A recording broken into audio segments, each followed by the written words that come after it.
Suatu hari Malik bin Dinar sedang berjalan-jalan di kota Basrah. Lalu Malik bin Dinar melihat ada sebuah rumah besar yang sangat mewah yang sedang dibangun, dan nampaklah seorang pemuda yang sangat tampan memberi pengarahan kepada para pekerja yang sedang membangun rumah tersebut.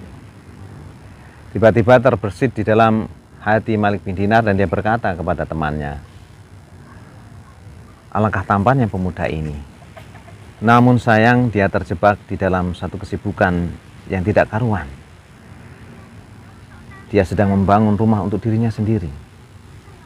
Aku ingin berdoa kepada Allah agar dia melepaskan pemuda itu dari kesibukannya itu dan menjadikannya sebagai ahli surga. Lalu Malik bin Dinar pun mendekat pemuda itu dan beri salam. Assalamualaikum, dijawablah oleh pemuda itu, waalaikumsalam. Sepintas pemuda itu belum mengenal siapa Malik bin Dinar. Setelah mengenal siapa yang datang, maka pemuda itu pun bertanya, ada apakah gerangan sehingga engkau datang kemari? Kata pemuda itu kepada Malik bin Dinar. Lalu Malik bin Dinar pun bertanya, berapakah uang yang engkau perlukan untuk membangun istanamu ini? Pemuda itu menjawab, 100.000 dirham. Kemudian Malik bin Dinar pun berkata, bagaimana kalau engkau memberikan uang itu kepadaku dan aku akan menggunakan harta itu sesuai dengan haknya? Aku menjamin engkau akan memperoleh sebuah istana di surga yang lebih baik daripada rumah ini. Istana di surga itu lengkap dengan semua pelayannya. Kubah dan kamarnya terbuat dari yakut merah, dilapisi dengan intan permata. Tanahnya terbuat dari za'faron, dan adukan semennya terbuat dari kasturi yang sangat harum. Keharumannya tersebar ke seluruh penjuru. Rumah itu tidak akan rusak selamanya dan belum pernah disentuh oleh tangan, dan tidak dibangun oleh tukang, tetapi hanya dengan firman Allah, kun, jadilah, maka istana itu langsung jadi. Pemuda tampan itu pun berkata, berilah aku waktu 1 malam untuk berpikir, dan besok pagi datanglah engkau kemari, aku akan memberikan jawabannya. Maka Malik bin Dinar pun berkata, baiklah. Semalam suntuk, Malik bin Dinar rahmatullahi alaih memikirkan pemuda itu. Dan ketika waktu sahur tiba, dia pun berdoa untuk pemuda itu. Kemudian setelah pagi hari tiba, ketika Malik bin Dinar mengunjungi pemuda itu, dia sudah menunggu di depan pintu gerbang rumahnya. Ia pun terlihat sangat gembira. Ketika Malik bin Dinar menanyakan keputusannya, pemuda itu pun berkata, apakah engkau yakin bahwa aku dapat memperoleh istana seperti yang telah engkau janjikan kemarin? Malik bin Dinar pun berkata, tentu saja.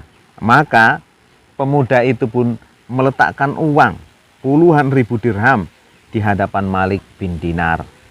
Kemudian pemuda itu mengambil pena, tinta, dan kertas. Malik bin Dinar pun menuliskan di dalam secari kertas itu, surat perjanjian.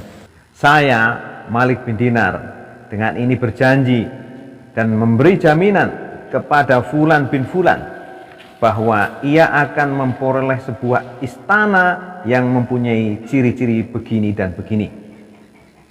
Disebutkanlah perincian seperti ciri-ciri istana yang disebutkan tadi di atas. Sebagai pengganti dari istana yang telah ia tinggalkan, saya memberinya jaminan akan mendapatkan sebuah istana yang lebih baik daripada istananya, di bawah naungan yang menyenangkan, di dalam lingkungan Allah Subhanahu wa Ta'ala. Kemudian kertas itu dilipat dan diserahkanlah kepada pemuda itu. Lalu ia kembali ke rumah dengan membawa harta sejumlah 100.000 dirham. Malik bin Dinar rahmatullah alaih pun segera membagi-bagikan seluruh harta itu kepada fakir miskin tanpa menyisakan sedikit pun untuk keperluan makan malamnya.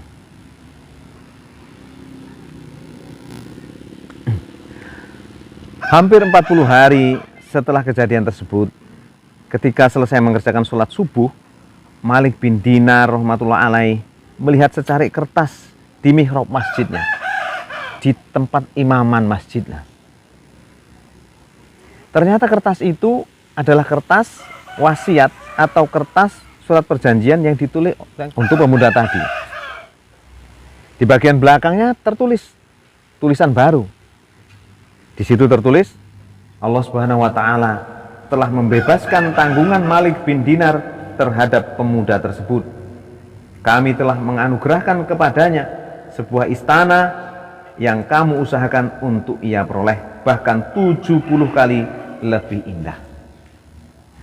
Setelah membaca surat itu, Malik bin Dinar sangat terkejut.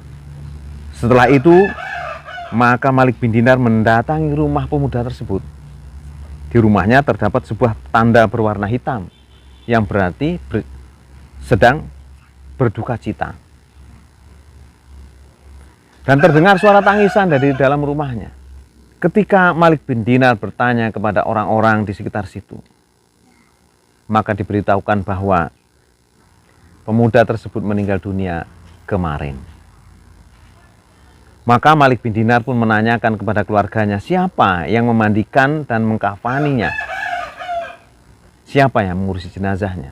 Maka dipanggillah orang yang mengurus jenazah pemuda tersebut, dan Malik bin Dinar pun bertanya.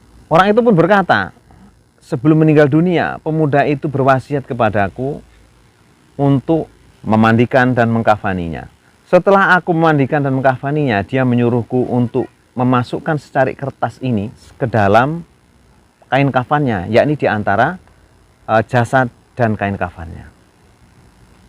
Lalu Malik bin Dinar pun menunjukkan secarik kertas yang dipegangnya. Apakah kertas itu adalah ini? Maka orang yang mengkafani pemuda tersebut sangat kaget, sangat terkejut. Benar, demi Allah, ini adalah kertas yang aku masukkan ke dalam kain kafan pemuda itu. Maka mendengar peristiwa itu, kejadian itu, seorang pemuda lain berseru dari kejauhan, wahai Malik bin Dinar, buatkanlah aku surat perjanjian seperti yang kau tulis untuk pemuda itu, dan aku akan memberikan 200.000 dirham untuk menggantinya. Tetapi Malik bin Dinar berkata, sudah tidak bisa.